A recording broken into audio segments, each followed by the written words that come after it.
Hi everyone, let us take a look at the 9-1A worksheet today.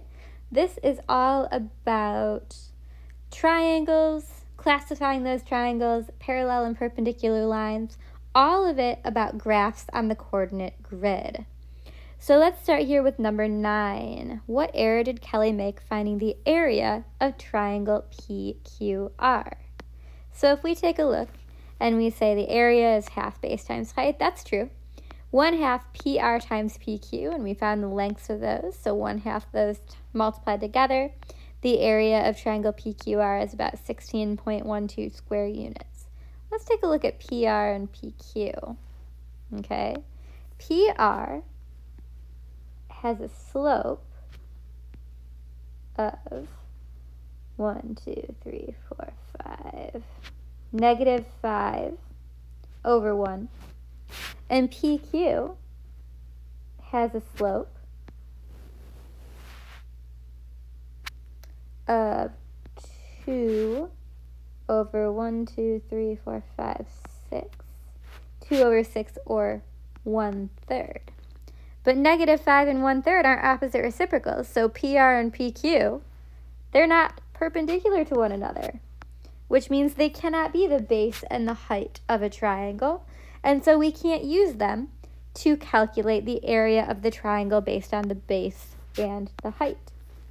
So PR and PQ are not the base and the height of the triangle, are not the base and height of the triangle because they're not perpendicular. Because they are not perpendicular.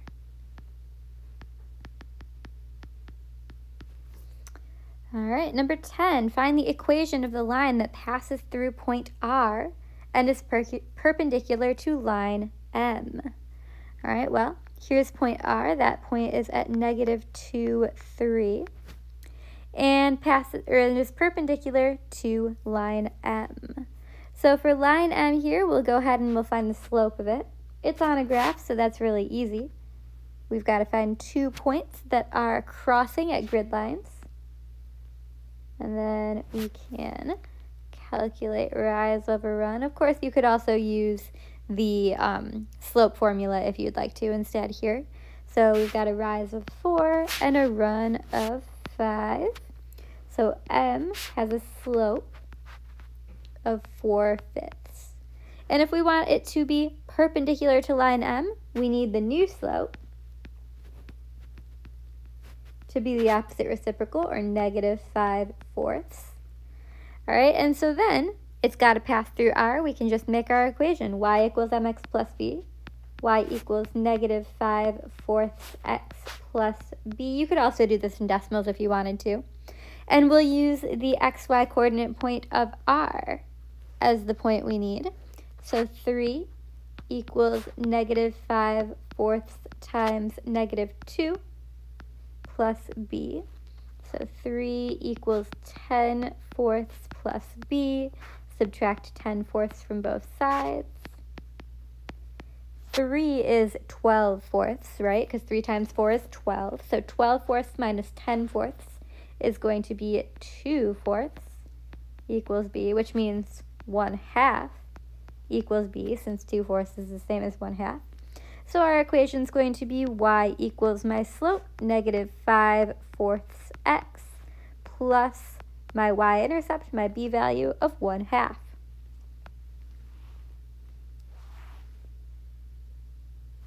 There we go. Whoa.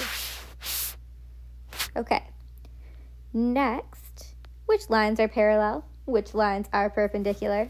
And of course, we can just find their slopes. This is an easy question. For number 14, line L and N are parallel to one another. They both have the same slope of 2 see, negative 2/3. We're just finding 2 points we can connect together on there. And for 15, which lines are perpendicular? Well, clearly it's line P and something, right? So we can say this one is got a slope of 2/1, and line M has a slope of -1/2. So that would be line M and P, right? Easy question there. Number 16, what is the length of AB? Also easy, right? It's referring to the same diagram here. So there's A and there's B. Point A happens to be at 0, -3, and point B happens to be at 3, 3. Oops. And we're going to go through and we're just going to use this distance formula here like we did last chapter, right? So we've got the square root. It's a long square root. We probably won't need that whole thing. Of x2 minus x1. So that's going to be 3 minus 0 squared plus y2 minus y1 squared.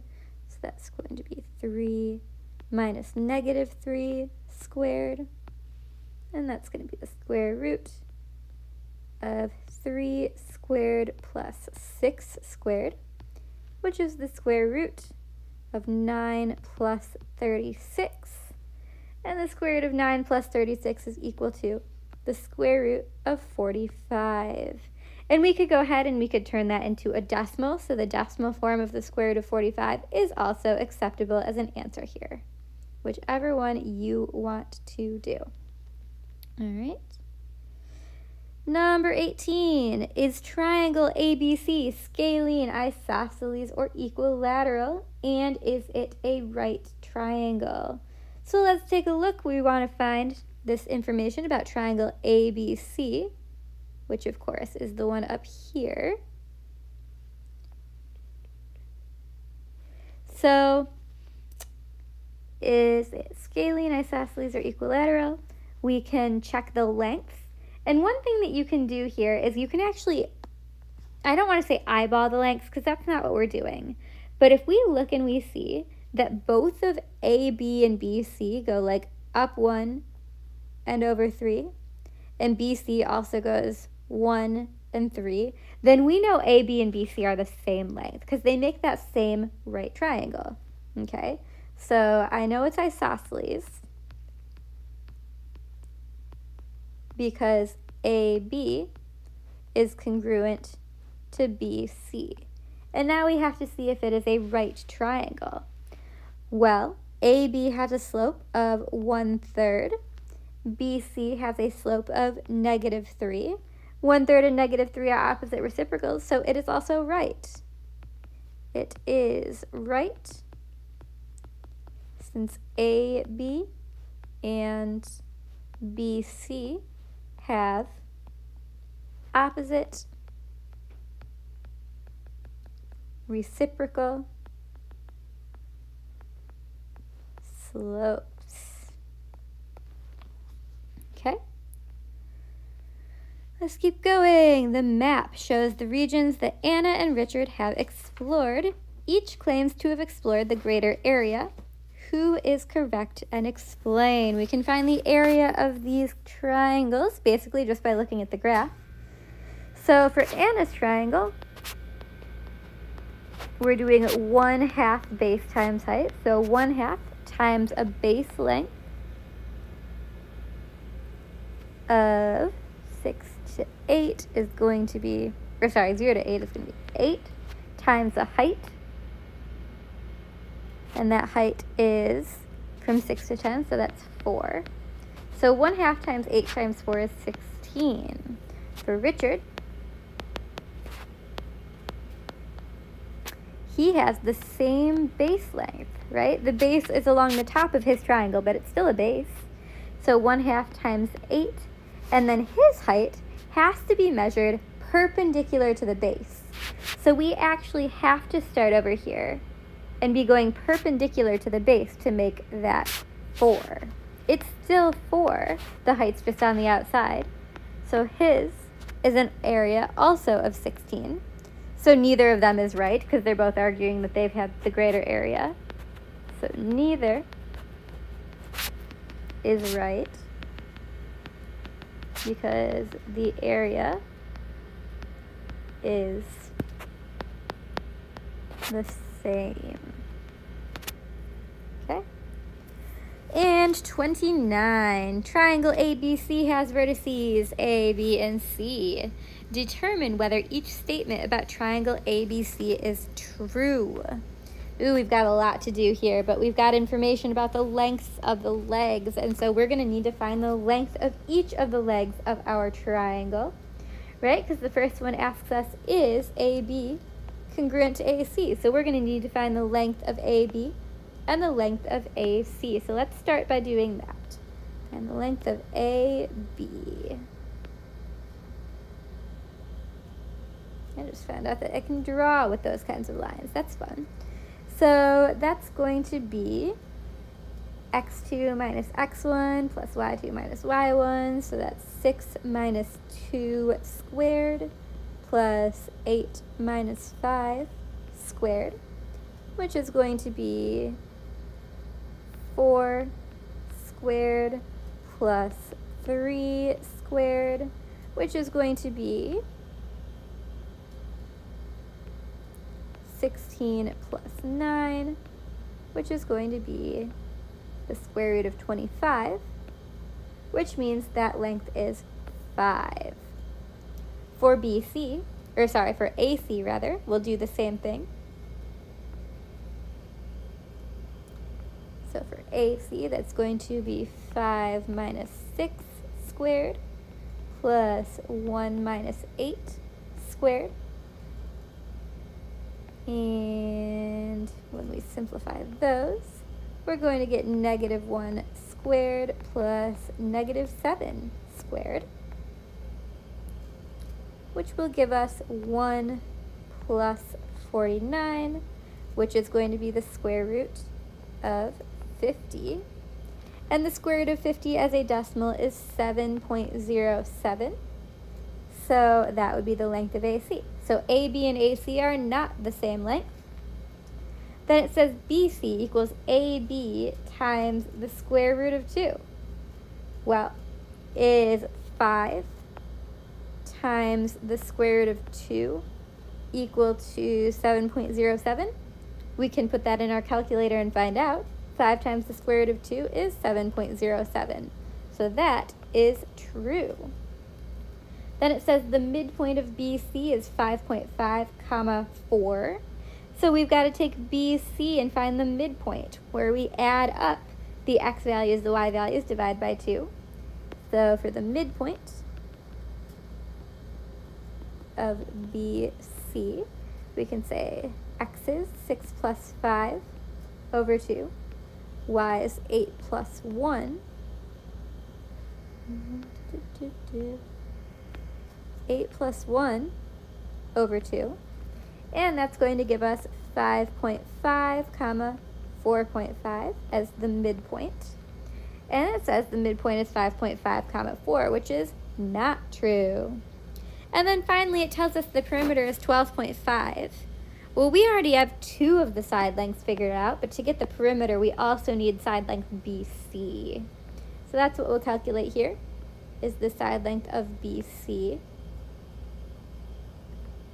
And that is going to be, of course, x2 minus x1, y2 minus y1, and all that stuff. So that is going to be 6 minus, hold on a second. I labeled my points wrong. This is BC. This should be AC. And so AC is actually 5 minus 2. My whole thing has been crazy, sorry. 5 minus 2 squared plus 1 minus 5 squared.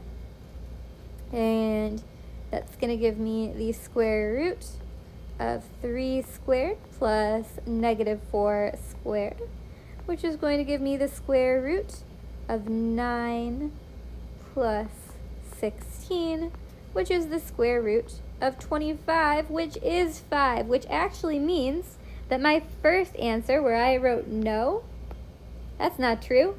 It is the same. AB and AC are the same. They're just in different spots here. And then for the final part, we need to find the perimeter. So if I do 5 plus 5 plus 7.07, I get 17.07, which is not the same as the perimeter of 12.5. So that is not true. All right. And that is all, which is good because the tornado sirens just started going off for their monthly test, and it's about to get real loud in here. So have a wonderful day. If you've got any questions, let me know. Thank you.